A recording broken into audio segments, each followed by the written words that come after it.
রাসেল, রাসেল, ও রাসেল। আরে দাদা, তোমার এই অবস্থা কেন?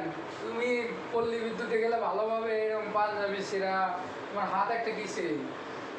আর কষ্ট দাদা, আর কষ্ট।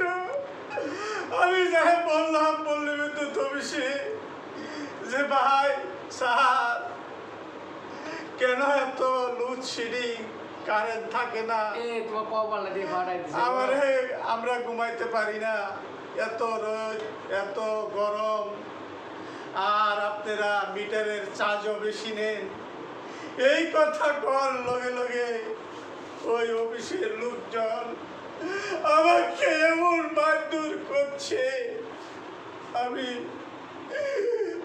একা আর পারছিলাম না।